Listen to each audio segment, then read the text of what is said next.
This is the Kratom Science Journal Club with Dr. Jonathan Cachat, neuroscientist and expert in psychopharmacology. In each episode, we discuss an article in a peer-reviewed journal.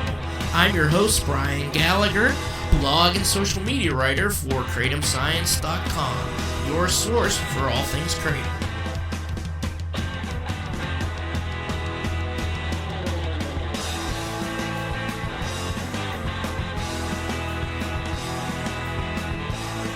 Okay, so this article is psychoactive substances of natural origin, toxicological aspects, therapeutic properties, and analysis in biological samples. And this is from a group from Portugal, Universidade da Beira Interior.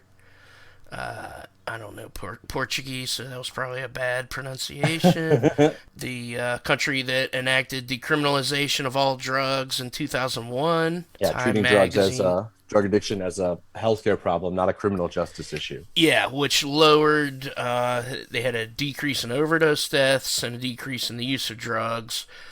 So this article is basically going through a list of plant psychoactive substances. They're widely available in nature, and now at the beginning they say the consumption of new psychoactive substances has been increasing, and this problem affects several countries worldwide. How much of a problem it is debatable, especially with some of these.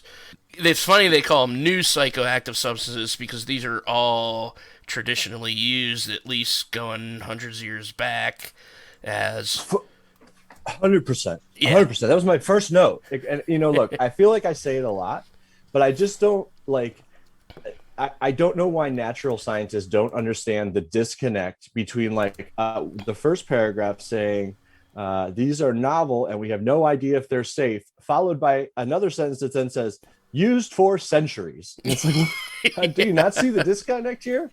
I can't blame them. I looked and saw they were from Portugal. I thought they were going to be from the U.S. But yeah, in most cases, I would say that the paper is better described as essentially ethnobotany colliding with analytical chemistry. And we're sort of teetering back and forth between those two. But, I agree with you. I agree with you wholeheartedly. One of the other things in the intro that caught my mind along these lines was consuming some of these NPSs or novel psychoactive substances results in symptoms that are often confused with symptoms of medicines. And it's like, wait a second.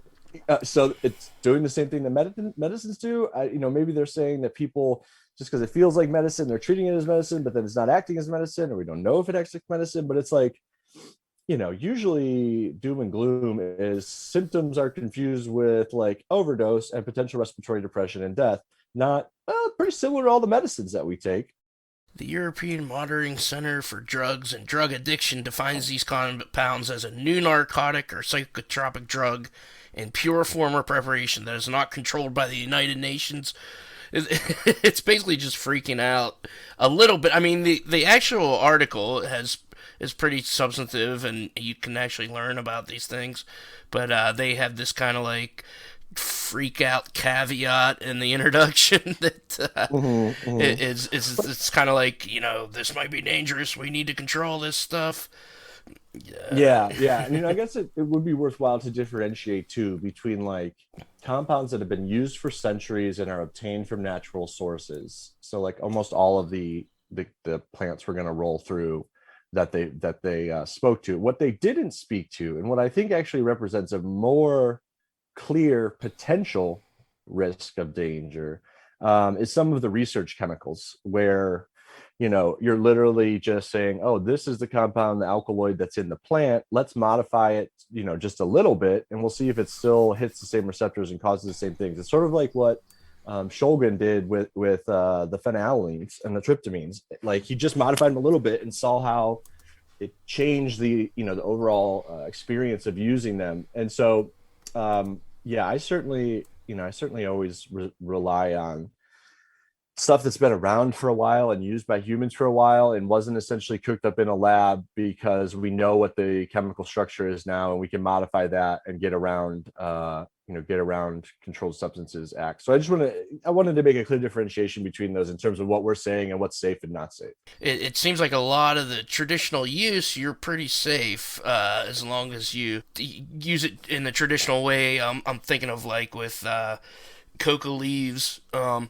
Once it's extracted, consumed in massive amounts by Yeah, people, then that's where you get maybe into a an abuse dangerous or an problem. unhealthy Yeah, yeah. little thing there. And cocaine's a great example. I Yeah, mean, chewing the coca leaves is not the same as a line of, pure cocaine. yeah, And that because of that, the abuse potential, I would say, in the leaves is like practically nothing. But yeah, if you go over, then your abuse potential is pretty high. yeah. So I guess we'll just go through all these because I've definitely not tried most of these. Areca nut, the fruit of the tree originating in Malaysia and Sri Lanka, now growing in other continents, consumed for stimulating, relaxing, or aphrodisiac effects. Ericoline is the main psychoactive compound that functions as a GABA inhibitor. And I looked, and you can buy it on eBay. Oh, interesting. Yeah. On eBay, huh? Yeah. So I had never heard of this one. There was only, I think there was this, the Jameson, and the one we're going to get to after this that I had never really heard of. Although maybe I've heard of the compounds that are in them, so I just don't know like the plant name from which they're derived. Yeah. Um, but this one does seem interesting. It's used by Hindus and Buddhist people for since antiquity, they say. Mm. And when it comes to providing, oh, and also just an interesting note, this is possibly stimulating, relaxing, or aphrodisiac. And I feel like almost every compound in this vapor is, and also aphrodisiac. Yeah, yeah. It's kind of funny. But so with this Who's one, writing this stuff? yeah, yeah. And it's almost like, well, humans just want to have sex in any sort of different mental state. So it doesn't really Yeah, matter yeah. what it is. It's just worth a Any try, I guess. excuse. For Yeah, sure, really. for sure. So the stimulant properties of these compounds are interesting in that they work by inhibiting the inhibitory neurotransmitter GABA. So you're, essentially in a gas and a brake analogy, you're you're preventing the brake from working. You're breaking the brake, and those are spelled Okay. spelled differently. But yeah, so most stimulants are generally like dopaminergic, or they can hit glutamate or NDMA, or they hit like a some sort of hormonal or adrenaline type activity. So this one, it reminds me in some ways of like ketamine, where ketamine works by inhibiting the stimulator to make things more inhibited. This works by inhibiting the inhibitor, hence more stimulation. It's just an interesting spin. And also with the nicotinic and muscarinic activity, that's related to muscle movement and muscle, sort of like muscle easiness, smooth contracting and whatnot. So yeah, I was kind of intrigued. It seems like an interesting psychopharmacology spectrum there on this one. This fruit is also used in the treatment of malaria, fever, hernia, hypertension, urinary stones, and the manufacture of formulations for the treatment of digestive diseases, diarrhea, and indigestion. So it's kind of like a Mm-hmm. cure-all. What was I going to say? Oh, with the GABA receptors, does that do the same thing that alcohol does, or does alcohol do the opposite? Yeah, alcohol does work at GABA receptors, but it also just like broadly messes with the entire context. Like, so Okay. there's changes in the permeability of neuron membranes, and stuff like that. So it's not specifically GABA. GABA is an interesting receptor in that there are several binding sites that we know about. And so like benzos typically target GABA, but not necessarily the same receptor binding site as where alcohol would bind to. So there are several different ways of interacting with GABA, and not Mm. all of them are the same, which is different than, let's say, like dopamine one or serotonergic. Although again, serotonergic should be risky, but D1 receptor binds dopamine primarily, whereas these GABA ones bind much more, and they're much older. GABA and glutamate are basically the most ancient neurotransmitter systems in the animal kingdom, and I guess you could see how it could get more complex over time in that manner. Yeah, it basically looks like orange coconuts hanging off some kind of palm tree, a rake nut. It's also called betel quid. But you can buy fresh organic areca nut, 50 grams for $3. Wow. But shipping from China, Hong Kong, Taiwan, worldwide, so you might never get it, or it'll take like 3 months, and it might be rotten by the time you get it. So I don't know. I don't really know that whole Yeah. that whole So it was trade. I took a peep in Earwood for that to look at the experience vaults. Yeah, And so there are not many for the betel nut. There are, but I guess compared to others, it's not necessarily. Um, some of them said, like, I've taken it every day. You got to have a real potent dose to get stimulating effects. Otherwise, it's no, it's very mild. If you get a bad dose, you can get like really nauseous. This other one was interesting. He says breathing speed up, rapid heartbeat, woozy, and head rush. In some ways, reminded me of that old locker room stuff, but lasts longer and likelier healthier. Apparently, he's saying locker room stuff like glue sniffing. I didn't know that was locker room stuff. I thought maybe he was talking about, like, they don't have them in the store anymore, but gas stations always used to have these little like yellow capsules that were for energy, and I think they had ephedra in it, and it just it's part of the reason why I generally don't like stray from the classics when it comes to psychoactive substances, because I don't want something that's almost like something and then also just gives me a really bad headache and makes me sick. So why don't I exactly. just why don't I just stick with the classic? Yeah, yeah. I even tell that about people with kratom when they ask me what it is. Oh, I'm like, no. If you want this, do cocaine. If you want this, do smoke Mm-hmm. weed. Don't come to kratom for that because it's not. I mean, it's good. It's good, but it's not all of the stuff that you want. Uh, Mm-hmm. Mm-hmm. Almost every one of these compounds that has been used since antiquity has a long list of potential things that it could treat.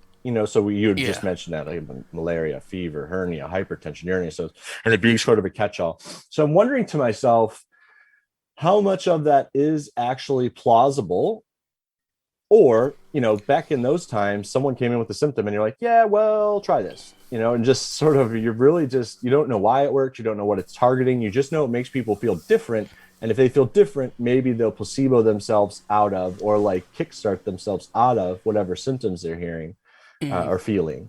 yeah, So and it's almost the same with cannabis, in that you look back at the history of the medical use, and there's literally books, like reams of encyclopedic books about treating different things with cannabis. Um, and also there was also a parallel with that book. There was an entire book, encyclopedia book, on how to make women not hysterical, like all of these different types of hysteria. And it's like, Jesus, and this is misogynistic, based on nothing, and just I guess an indication of where they were in terms of their understanding of biology and medicine. yeah. But it's interesting to ponder. That's funny. Again, it's like, who wrote that? Maybe Exactly. you're the problem, doctor. Yeah, for sure. But to looking back is 2020. But I mean, I would assume at least some of those people who wrote sort of all this stuff were convinced based on the information they had at the Yeah, time and how things were. It's not like yeah. something like that now would be like, what are you talking about? That's not true. Who knows? Yeah, hindsight's 2020 or Mhm. 2021. And so the next one they have is Morning Glory. I can't pronounce either of the names that they give. Gyria nervosa, and they call it A nervosa, which sounds like a anorexia nervosa. But Yeah, yeah, yeah. Sure um, does. so morning glory seeds, and they sell them as Hawaiian baby wood rose, Uh-huh. have LSA in them, lysergamide, which is Mm-hmm. similar to LSD. So it's supposed to cause hallucinogens, etc. Um, if you properly extract the stuff from there, which is not what I did. I basically drank Yeah, a small amount of lighter fluid and made myself sick. yeah, But yeah. yeah, I think about that sometimes when people want to try these. So I see the Hawaiian baby wood rose. It's generally right next to the kratom and kava in a head shop. I don't remember trying it ever, yeah, but I wouldn't. It's possible that I did, but I remember sort of a distinct phase where I was like into these things and looking at them, and then would try to do an extraction to a certain extent, just based on something on the internet. Like at the end of the day, you got to think what is more efficient at extracting things than your digestive system. So it's like, yeah. just take it in its form. Do you know if you have to actually extract it? I mean, can't you just eat the seeds or eat whatever it comes in I'm and trying to maybe see, and I'm sure you could probably make a tea out of it. and I think it was with the serotonergics in my personal experience where I like learned the lesson to just stick to the classics. Yeah, Because kind of like how we were talking at the beginning about research chemicals, it's like there's different 2Cs, 2IEs, 2AD, or whatever, but it's like all of those just feel slightly off and weird. I never really have a good experience with them, so it's like, not very enticing anymore. I think especially as I get older. yeah, yeah. It's like it's like this LSA is kind of like LSD, but a lot milder, and so it's like I probably have morning glories growing on the fence, like up above my house or something, and I could Mm-hmm. probably go out there, try to pick them, and do something with them, or I could call my cousin and get some ass. Like, Mm-hmm, mm-hmm, I'd mm-hmm. rather do the second one. It says originally from India, widely distributed in Europe, Africa, and subtropical America, but I see them around here as well. But not Mm-hmm. the actual. I guess the Hawaiian baby wood rose have the most stuff in it, but and the next one is ayahuasca, which is a popular one these days. Mm-hmm. Everybody talks about ayahuasca. I remember when only back in the '90s, when only weird druggy people like me knew what it was. But now, since Joe Rogan has talked about it, like every jock knows what DMT is. Right, But right, yeah. yeah, so it's basically two things. It's a leaf and a root. Well, those are two separate things, but that's Yeah, how it's prepared. Yeah. that Okay. makes ayahuasca, and Banisteriopsis capi is the vine, and Uh-huh. Psychotria viridis are the leaves, and it's brewed into a tea, and people trip for long periods of time. I just had Shane Moss on the podcast, and he did a documentary called Psychonautics, where he took a bunch of ayahuasca, and like kind of the peak moment of the documentary was he took a bunch of ayahuasca, then he couldn't sleep for 3 weeks and ended up in a psych ward. But Oh boy. yeah, but I think it was the sleep deprivation that was kicked in by the drug, and not everybody does that. But you can go, I think, to some South American countries. I think maybe Brazil or somewhere else, and pay a guy who's the shaman to give you ayahuasca. And as far as I can, I've never done this DMT or any of it. Mm-hmm. But as far as I can tell, there's a lot of vomiting, and with the ayahuasca anyway. With the pure DMT, I don't think people like trip really hard for Mm-hmm. about 10 minutes, but with the ayahuasca, there's a lot of vomiting, and then you're like 5 hours of tripping. But you can. This is like a tourist thing that people who can go to South America can do. which is interesting. Yeah. So I thought it was interesting. I didn't realize the ontology or the etymology of ayahuasca, but it's composed of two terms, aya and huasca, meaning spirit vine. And Okay. on its whole, it essentially means rope of the soul.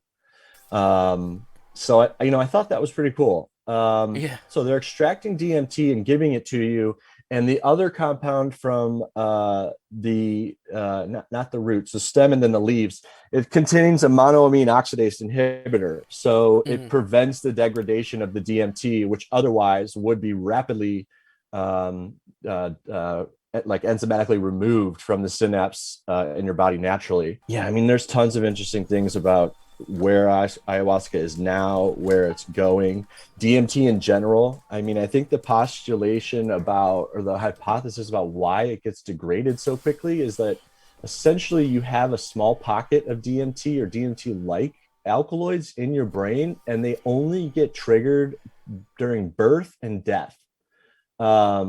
And I guess they want, I guess they don't want, I guess it just gets bursted out quickly, and then it gets degraded by the monoamine oxidase. So that's interesting. Okay, we make it ourselves, and it comes with birth and death. That's wild. yeah. Okay. Um, the other thing is that, like you're saying, there are a lot of people who describe the ayahuasca as more of like an introspective, um, educational like session rather than sort of like the, I would say, happy-go-lucky or group interactive, laugh till your cheeks hurt of like mushrooms or LSD. It's sort of Yeah. a different beast in and of its own, and it seems to be that a lot of people um, are able to, essentially one of the best things with all the psychedelics is you get that ego dissolution. So you sort of like get yourself out of the way of how you talk and think about yourself. And I think that happens, and it helps people confront, maybe very deep. And I know some people that would even say like, ancestral, at meaning like the people before you, Mm, uh, any problems or anything like that. Um, so it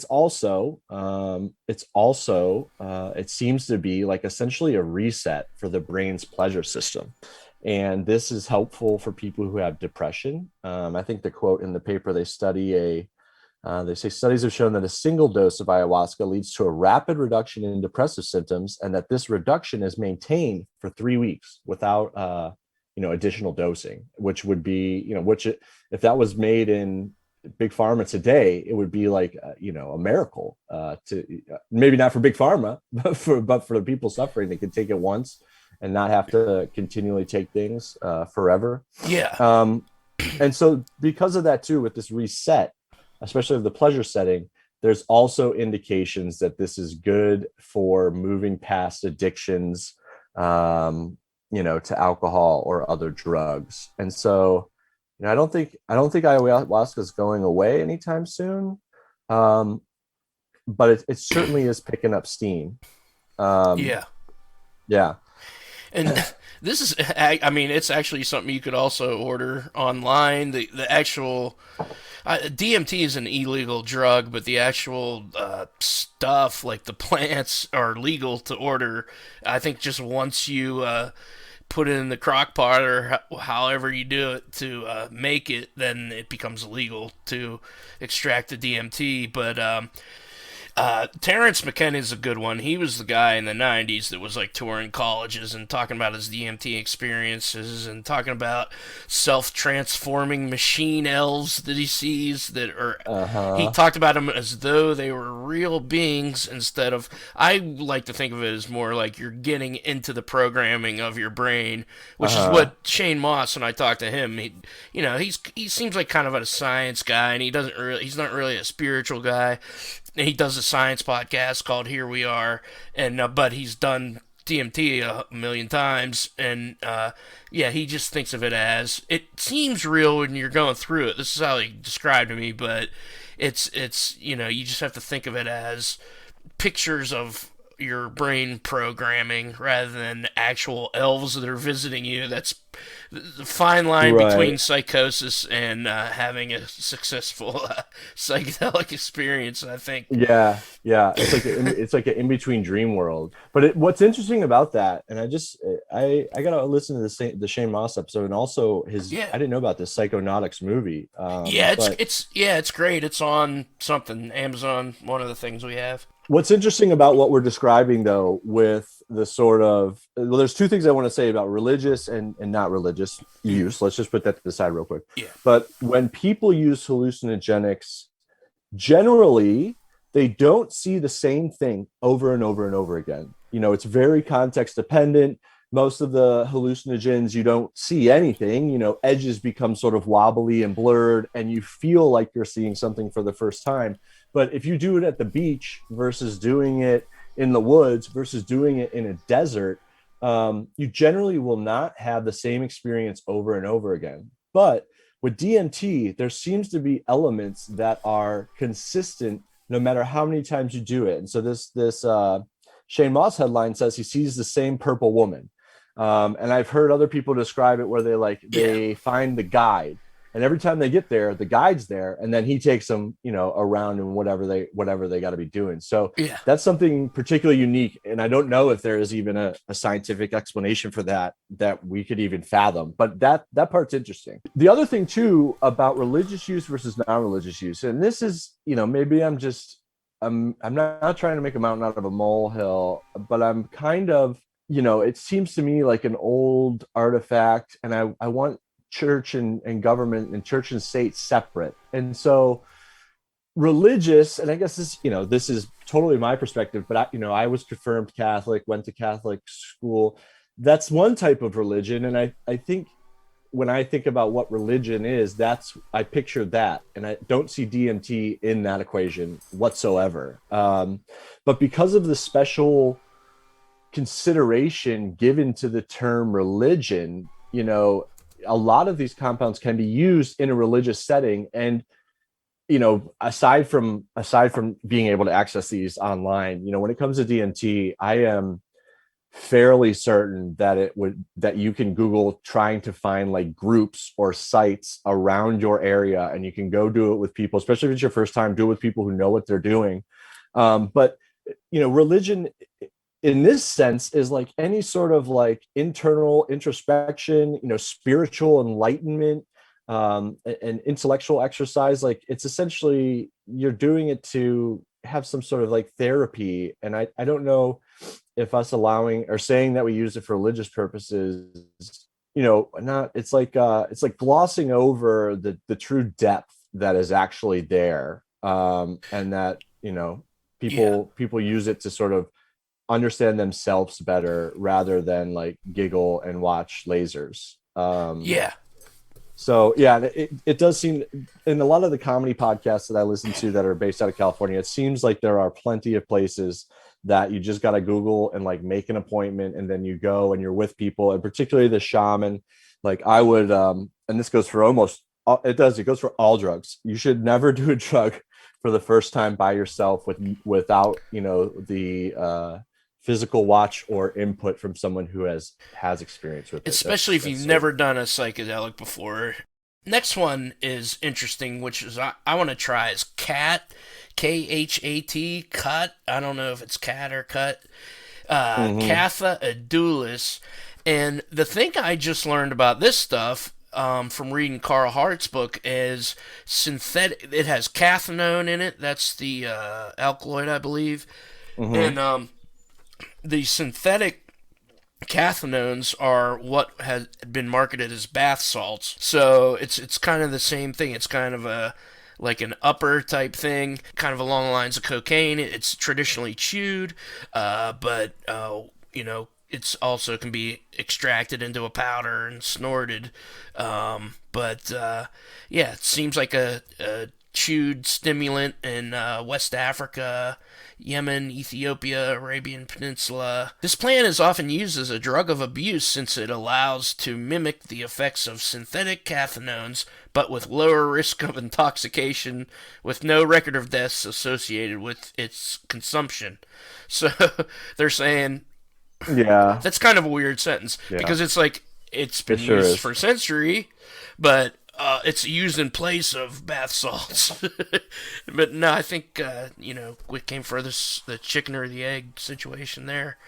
So I've known about this one, and it definitely is popular among like the labor force, right? It sort of like comes from the same location at not geolocation, the same like motivation and use as kratom in some ways, like Hmm. or caffeine in some ways. Yeah. Um, it is dopaminergic, I think is what I wrote down, and it's structurally similar to amphetamine. Okay. The cathinin. I didn't realize that that's what bath salts were, and I think that's a great example of what I was mentioning. Like, um, research chemicals can be dangerous because that's essentially exactly what they did. Like, so like the one that's in the khat, it's not necessarily that dangerous, especially if you're chewing the leaves. But if you make a synthetic one that's just sort of like that, it could be potentially dangerous. I thought it was also interesting. This is one of this in this article they mentioned how quickly it is photo like degraded after sun exposure.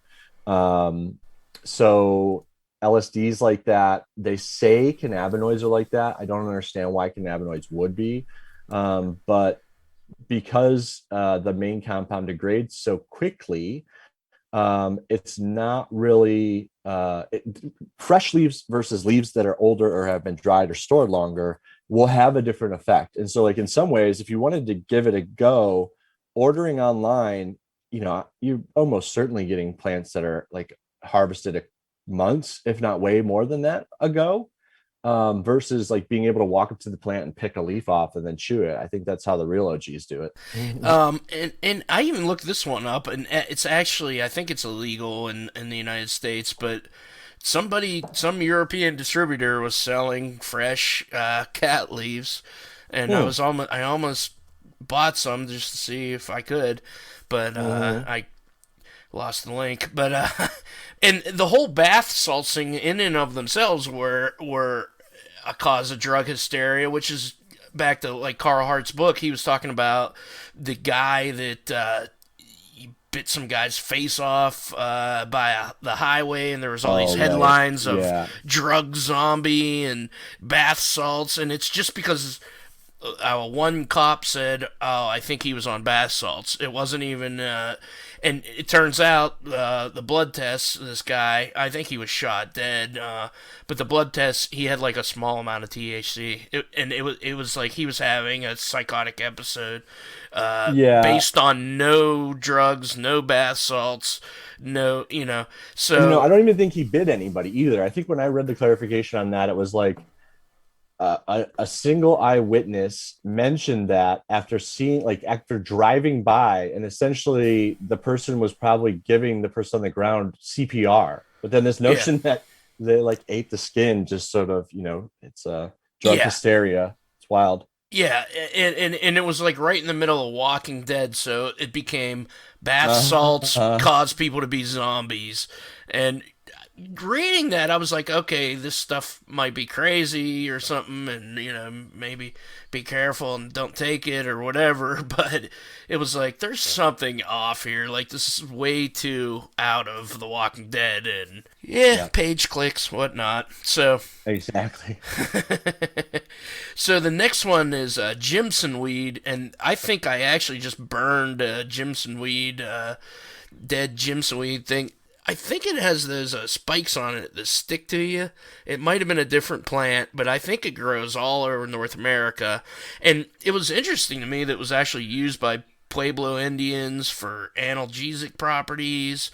And then they also said it was kind of like a stronger dose, was more of like a there's a lot of rituals of there would be in Catholic culture like confirmation, or Jewish culture like bar Soul mitzvah, quest, yeah, and yeah, with yeah. Indian culture it's like the kid has to go into a cave for a month and not eat, or we have to attach.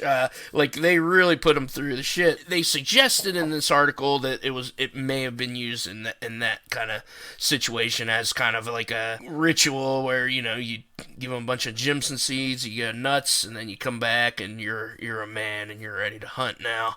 Um, so these things I've heard a lot of stories about this stuff. Like kids will look on the internet, then go get a pot of jimson seeds, smoke it, and then end up banging their head off the kitchen sink and going nuts, and the police are called and whatnot. And even Hunter S. Thompson said, "Yeah, I've only done it twice." Yeah. He even warned against it. So if Hunter S. Thompson's telling you to be careful with something, then you should be careful with it. But apparently, if you get the right small amount of dose, it was actually just used by the Pueblos as analgesic and like a what do you call it, for wounds and stuff. So I had never heard of this one. The it does. I see the spikes. Looking at photos of it, the leaves kind of look like the leaves on a holly bush or holly tree. Like Yeah, they come to a point, and the yeah, flowers look pretty wild.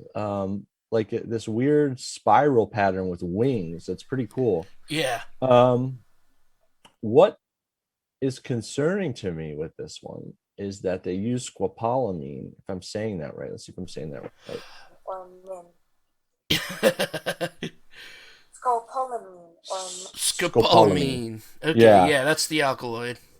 yeah. So what concerns me here is the scopolamine in that that is a known neurotoxin, like poison. Yeah, yeah. And so like this is one of those situations where it's like, yeah, you can eat the puffer fish, but do you really want to eat the puffer fish? Like it's just Yeah, it yeah, seems risky to me. yeah. So I yeah, I don't think I have any desire at all to even try this one. No, no, no, no. I'm staying away from it. I'm crazy enough as it is. But yeah, I don't think like they're warning about, oh, this might become a drug of abuse. I really don't think. Don't do Jimson weed, everybody.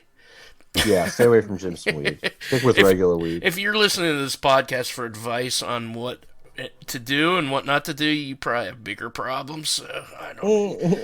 I'm not really worried about it. I don't think when you look it up, they'll say like a poisonous compound. I don't think that they're just like substituting hallucinogenic and poisonous. I think they actually mean poisonous. Yeah, I mean that's the whole thing. It's like this is the fallout of crying wolf about stuff like kratom. There's like actually dangerous stuff Mm-hmm. you really that you should be more cautious about. And when you like read the whole article and they say kratom causes hallucinations or something crazy like that, and you're like, oh, I've had kratom. No, it doesn't. Let me try some Jimson weed. Yeah, So, yeah.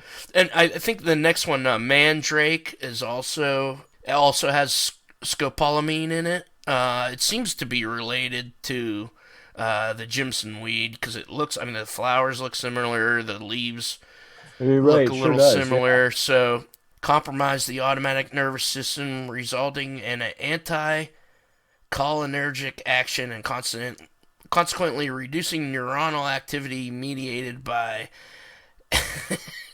Acetylcholine. yeah, okay. Also mentioned to have aphrodisiac properties, increasing fertility, anticholinergic action though, and I think I think that was also in the yeah, anti-muscarinic effect. So like the nicotinic, acetylcholine, muscarinic, realm of your body is how muscles like fire and contract. And so if you're messing with the signals from like your body to smooth muscle contraction or heart rate, you're keeping your heart going, you're messing with that, and it just seems like a scary It's a scary system Yeah. to mess with. It's like messing with the oil lines on a car, like critical to functioning. And if broken, like whole thing can break. Maybe that's a little hyperbolic, but there are a lot of neurotoxins that mess with acetylcholine and essentially just stop your muscles from contracting or Uh, force your muscles to contract fully and then never stop contracting, and you die from that. yeah. So be weary about any cholinergic drugs. Yeah, the last two seem to be useful if you want to like murder somebody by poisoning them, rather than have fun or increase your whatever. Yeah, But the next yeah, one, yeah. here's another one I haven't tried that I want to is peyote, which is southwestern cactus, and Right. it's actually legal if you're in the Native American church to use peyote for religious purposes. So this is Yeah, and mescaline's the main right. ingredient in there, and yeah, tripping. That's what I was gonna say. Yeah, peyote is mescaline, and so now we're in the like phenylalamines or phenylalkylamines. So in some ways, like I would say, this is sort of a tried and true classic mescaline. Mm-hmm. I've never done it myself. I don't know if I've ever even really had an opportunity to. Would Mm-mm. I don't know. I don't. I mean, probably, but I don't know. I kind of like what I like. Yeah. But I hear this there's a lot of is vomiting involved with actual like peyote, just like with ayahuasca. So it's I it's just a whole night and a whole thing. But I think like maybe mescaline is probably more like LSD, where it's extracted and it's a little less of mhm. an experience. Yeah, a buddy of mine described it. He did it once at a concert, an outdoor show, and he said he sat down on a hill watching the stage, and then he couldn't get up, and that it was like his feet were in cement blocks, and he was like stuck there for a while, even though he's an experienced fella, and Yeah. he's like, I wasn't freaking out. I was trying to get up, and I just couldn't do it.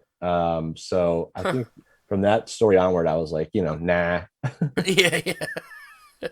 That's interesting. That's interesting. I like, yeah, I don't know much about it other than it's religious for Native Americans in the Southwest.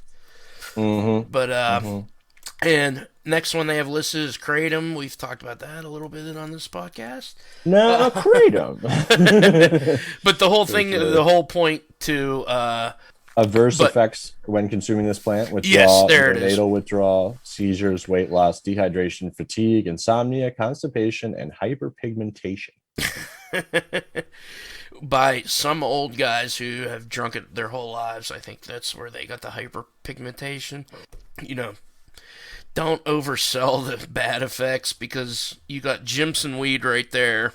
Just don't cry Yeah, wolf certainly. on. Don't cry wolf about drugs, scientists. Just be careful. Yeah, honesty is the best policy Yeah, because there are drugs that are very dangerous. yeah. And the other one, oh, the other one's kava. That's the next one. Um, and I've had this. I had like some kava extract, but I actually want to try the tea, and I still haven't done it. But Uh, you do you Yeah, like yeah, yeah, kava? yeah. Often my wife and I, like if we're at a barbecue or something, we don't feel like drinking alcohol, we'll Yeah, brew up a big thing of kava prior to going. It's generally taken as a tea. There's a whole ritual there, but and generally it's more concentrated. Like it's almost like a shot of tea, or like 3 or 4 shots of tea, and you can sip it, and the inside of your mouth will start tingling a little bit. But when we're making like a big batch, we'll generally make like a chai tea, and then 5 gallons with the kava in it.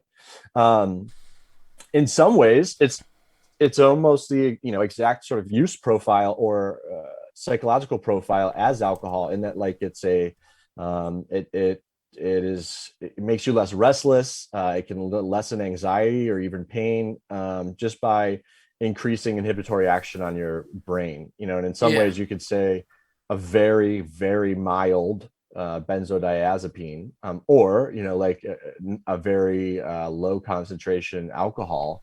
Um, but and there's kava bars all over the place popping up now. Yeah. My wife and I had even considered, trying to pull something like that together in the college town we live at. Oh, Um, really? Cool. yeah, so kava, kava, I think is not well known, and maybe underrated in that it gets thrown into this category with all these other crazy things, like Yeah. Jimson weed. Like Jimson weed and kava should not be in the same category.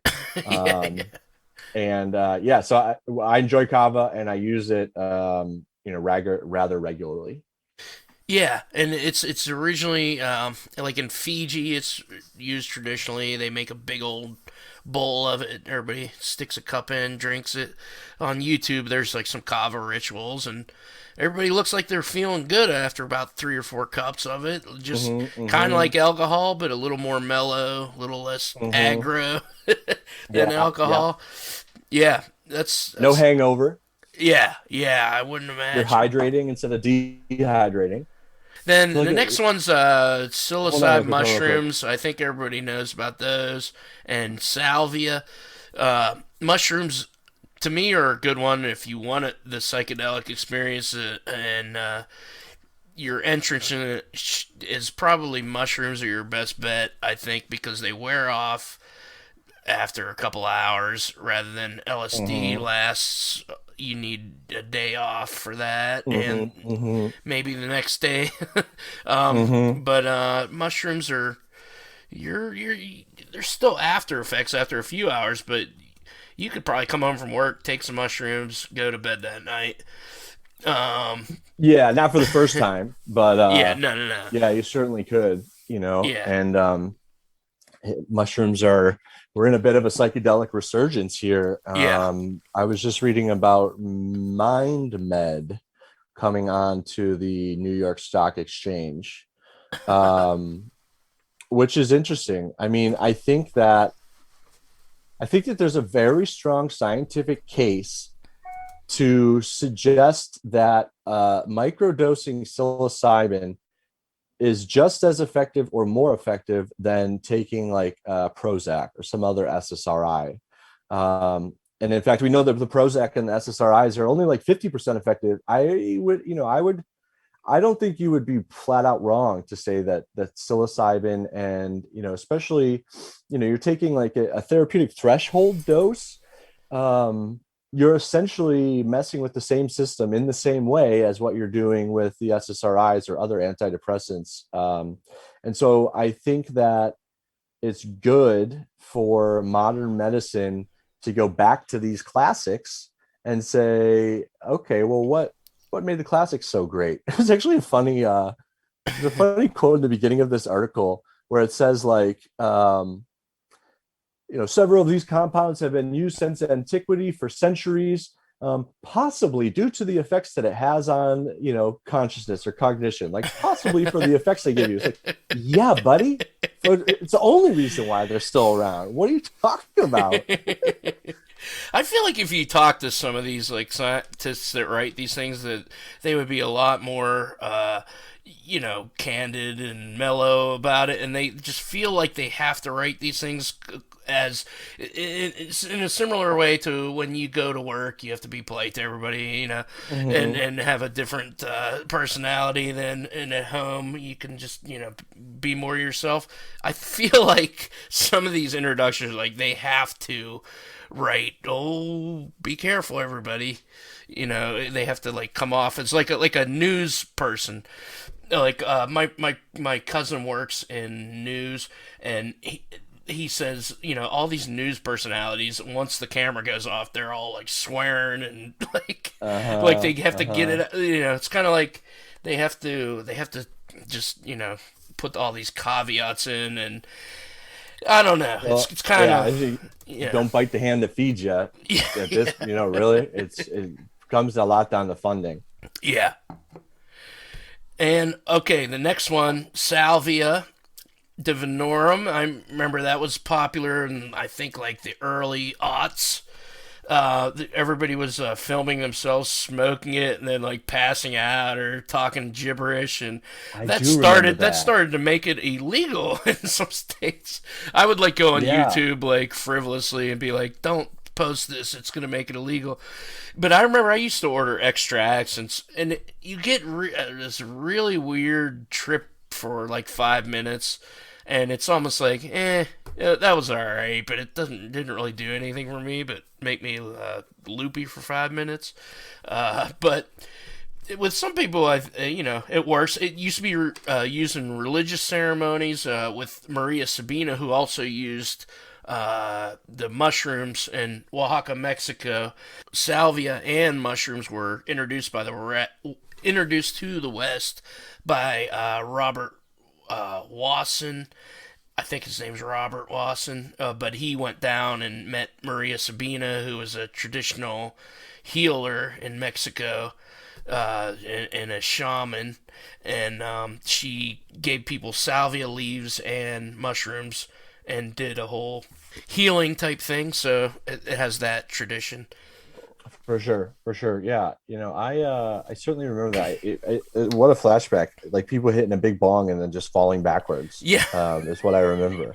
A lot of them were funny, but it was like it kind of created this whole like, yeah. don't tell them, be cool, don't Yeah. come on, and then it started to be outlawed in certain states, or I don't even know if it's federally illegal. It might be. I don't know. Denmark, Latvia, Belgium, Lithuania, Sweden, Romania, Japan, and Austria are considered an illegal drug in the U.S., and its sale in Canada is prohibited. I don't really have much to say about salvia. I don't think I've ever done salvia. I don't remember it. I don't know. It seems to me sort of like robo tripping. It sort of just seems like, yes. I don't know, maybe the only reason you're doing it is to get fucked up. And I don't know. It's really like that. It's like if you want to if you want to trip hard for 5 minutes and actually like come out of the experience with something, I feel like DMT is better. Right. Salvia is yeah, it's just weird, and I like just bought the extract and I kind of like smoked it once. I was like, all right, that was weird, and then I would just do it again, but it just doesn't feel good. I don't know. It's just not. There's better stuff. It's kind of like that. That's all I would say about that. Salvia stands on its own in terms of all of these compounds in that it is a selective agonist for kappa opiate receptors.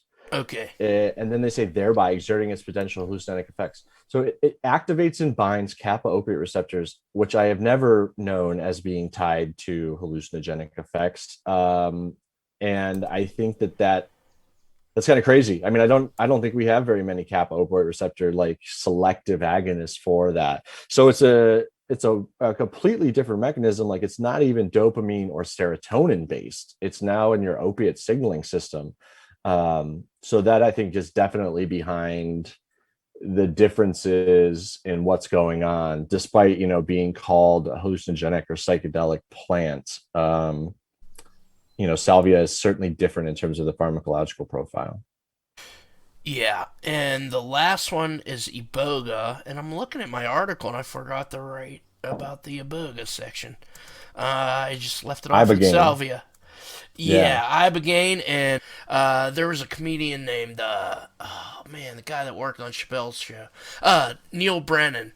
He was like extremely depressed, and his show two mics, I think it was called, was about his depression, and I think he used ibogaine, and it was like a complete turnaround for him.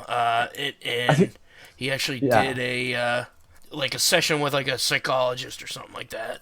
But so yeah, he's got a podcast as well, and it's recent. And recently he was on there talking about it. I'm pretty sure he's talking about ayahuasca though.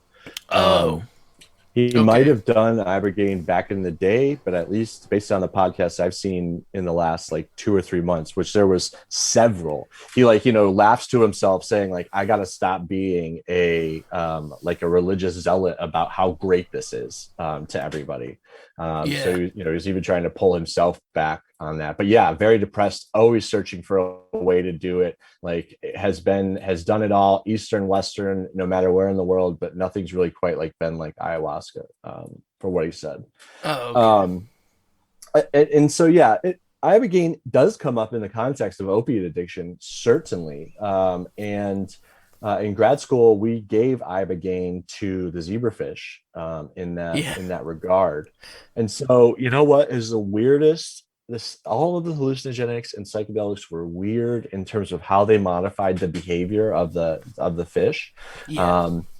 But there was like somewhat of a parallel to like human factors, so we would video record these fish and then like recreate where they swam in the tank. And with LSD, like rather than chilling like within a tight little back and forth, they're like up to the top, down to the, like exploring everywhere in these giant swoops. And MDMA, it looked like they would make like quick sharp turns and be like a little jittery while they were doing it. So that sort of lined up, and it was, it wasn't the psychedelics were interesting because it wasn't clearly like dopamine or benzodiazepines. But then ibogaine comes along, and so we do these 7-minute tests. You put a fish in, no drug, normal control. Essentially, the fish goes to the bottom, will stay at the bottom, and maybe swim along the bottom till about 3 or 4 minutes in, and then they'll make like a swoop up above the halfway point to go to the top and come back down, and then maybe they'll do another one. Point being, they stay at the bottom and gradually then feel safe to go up to the top of the water, which is presumably, a way to protect yourself from predators eating you, something like that. Yeah. So we gave them antidepressants, we gave them benzodiazepines. They would get dropped in the tank and go right to the top. No worries, sort of whatsoever. We induced opiate withdrawal. They would go to the bottom and they would just stay at the bottom, not even moving, like on the bottom of the tank. They were so high anxiety. So ibogaine now comes along. We've done all these psychedelics. We've got a very clear path, like a very clear profile on what a stimulant and a depressant will do. We get the ibogaine fish, and this isn't one fish. This is like, N equals 40, N equals 50, but almost all of them started at the top and then worked their way down to the bottom and then stayed at the bottom. And so in essence, it was a complete reversal like of their entire normal behavioral pattern. And like, we struggle to this day trying to come up with some sort of explanation of why that would happen, but it was extremely unexpected and a robust phenomenon with the ibogaine. Yeah, that's I actually just watched one of your videos the other day. I think it was LSD, zebrafish and LSD. Hell yeah! And this ibogaine, it's funny. It looks like pears growing from a tree. I'm looking at the picture right now, the iboga, yeah, that was about it. And my neighbor now has his lawnmower out, and he wouldn't stop at the weed whacker before. I was like. I was trying to mute it. You must have access to your calendar or something. Yeah, to definitely. time it up fairly and I well. just wanted to keep the windows up. I don't want to stay here in this hot room while it's 80 for the second time all year. Thank you, Dr. Jonathan Cachat. Check him out at jcachat on Twitter and elsewhere. Nothing in this podcast or anywhere on KratomScience.com should be constituted as medical advice. We would never do that to you. Please like, subscribe, comment, get in touch with us. The Kratom Science Journal Club is produced by Brian Gallagher, me, for KratomScience.com. The music is Captain Big Wheel, the song is Moonrunner. And see you next time. Take care.